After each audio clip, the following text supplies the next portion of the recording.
आदाब नाज़रीन। Mohammad Azharuddin Hyderabad cricket association के सदर मुंतखब हो गए। इन्हें आज इंतहाई अहम तरीन मुकाबले में 76 वोटों से कामयाबी हासिल हुई। मोहम्मद अजहरुद्दीन, जिन्होंने हैदराबाद क्रिकेट एसोसिएशन की लीग मैचेस से अपने करियर को शानदार बनाया था और फर्स्ट क्लास क्रिकेट में शानदार कारकर्दगी की बुनियाद पर न सिर्फ टेस्ट क्रिकेट खेली बल्कि हिंदुस्तानी क्रिकेट टीम की क़यादत भी की। वो हिंदुस्तानी क्रिकेट टीम के अब तक के वाहिद कप्तान हैं जिन्हें 3 वर्ल्ड कप टूर्नामेंट्स में हिंदुस्तानी टीम की कप्तानी का मौका मिला। अजहरुद्दीन ने अपने करियर की शुरुआत 3 सेंचुरियों से की और अपने आखिरी 99वें टेस्ट मैच में भी इन्होंने सेंचुरी बनाई थी। उन पर मुख्तलिफ इल्जाम आयद करते हुए पाबंदी आयद की गई थी। ये इल्जाम अभी तक साबित नहीं हुए। वो मुरादाबाद से पार्लिमानी इंतखाबात में भी कामयाब हुए थे। हैदराबाद क्रिकेट एसोसिएशन के सदारती इंतखाबात के लिए इन्हें साबिक और मौजूदा क्रिकेटर्स की भरपूर तायद हासिल हुई। शिवलाल यादव, अरशद अयूब के ग्रुप्स ने इनका भरपूर साथ दिया। अजहरुद्दीन, जिन्होंने अपने बैटिंग, फील्डिंग और कप्तानी से हैदराबाद का नाम रोशन किया था, देखना है कि एचसीए के नए कप्तान की हैसियत से क्या कारनामा अंजाम देते हैं। गोरखपुर के डॉक्टर कफील खान को इनकी खिदमत पर बहाल कर दिया गया है। अगस्त 2017 में गोरखपुर बीआरडी मेडिकल कॉलेज और जनरल हॉस्पिटल में ऑक्सीजन की किल्लत की वजह से सिर्फ 2 दिन में 60 से ज्यादा बच्चे फौत हो गए थे। डॉक्टर कफील खान ने ऑक्सीजन सिलेंडर्स फराहम की, कई बच्चों की जान बचाई, मगर चीफ मिनिस्टर योगी ने इन्हें इस वाक़े के लिए जिम्मेदार करार देते हुए मुअत्तल कर दिया था। डॉक्टर कफील खान ने हुकूमत की नाइंसाफी के खिलाफ जबरदस्त जद्दोजहद की। मुल्क और बैरून मुल्क से डॉक्टर खान की हिमायत की गई। हुकूमत ने तहकीकात करवाई। तहकीकात में आज वो बेकसूर साबित हुए। डॉक्टर कफील खान को डराने धमकाने के लिए इनके भाई पर कातिलाना हमला भी किया गया था और डॉक्टर कफील खान को 9 महीनों तक जेल में रखा गया था। अब इन्हें इंसाफ मिला है, जिस पर उन्होंने अल्लाह रब्बुल इज्जत का शुक्र अदा किया और इन तमाम बहीखाओं से इजहार तशक्कुर अदा किया जिन्होंने इंतहाई नाजुक तरीन हालात में इनका साथ दिया था।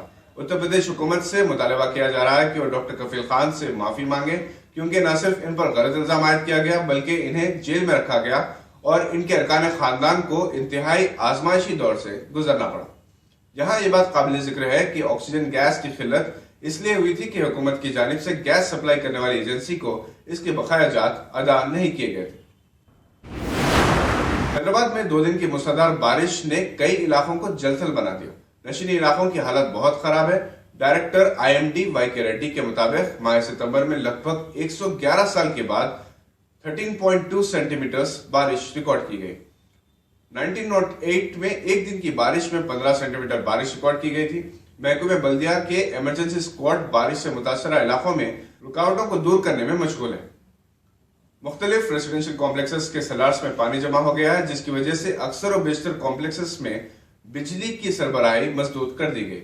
हुकूमत ने बारिश के दौरान तमाम पुलों का जायजा लेने की हिदायत दी, क्योंकि हाल ही में एक मेट्रो रेलवे स्टेशन की दीवार का प्लास्टर गिरने से एक खातून की मौत वाक़ हुई थी और दूसरी खबर यह है कि PVNR एक्सप्रेसवे में एक मकाम पर दरार पड़ गई है। कदीम बोसीदा इमारतों पर नजर रखी गई है और खुद वहां के मकीन नकल मुकाम कर रहे हैं। हैदराबाद के बेशतर इलाकों में बरसाती पानी की निकासी का माकूल इंतजाम न होने की वजह से और बरसाती नालों और पानी के बहाव के रास्तों में अवाम की जानिब से कूड़ा करकट फेंकने की वजह से पानी का बहाव नहीं हो रहा और ये पानी रिहायशी इलाकों में मुंतकिल होने की वजह से अवाम को मुश्किलात का सामना करना पड़ रहा है। मदीना एजुकेशन सोसाइटी के ज़ेर एहतमाम 30वां गोल्ड मेडल अवार्ड फंक्शन मुनक़िद हुआ, जिसमें छत्तीसगढ़ के साबिक DGP जनाब वजीर अंसारी ने मेहमान खुसूसी की हैसियत से शिरकत की और अवार्ड्स तकसीम किए। ये गोल्ड मेडल्स जो मोहर नबूवत से आरास्ता है, मुख्तलिफ कोर्सेस में इम्तियाजी कामयाबी हासिल करने वाले तलबा को पेश किए जाते हैं। जनाब KM आरिफुद्दीन की क़यादत में Madina education and welfare society ने 40 साल के दौरान न सिर्फ तालीमी इदारों का जाल बिछाया बल्कि आला मेयारी तालीम की बदौलत पूरे मुल्क में अपनी पहचान बनाई। अवार्ड फंक्शन में जनाब AK खान, मुशीर अखिलती उमूर हुकूमत तेलंगाना डॉक्टर फखरुद्दीन मोहम्मद भी मौजूद थे, जबकि KM फसीउद्दीन और KM मिनाजुद्दीन ने मेहमानों का इस्तकबाल किया। ये थी चंद अहम खबरें। देखते रहिए गवाह।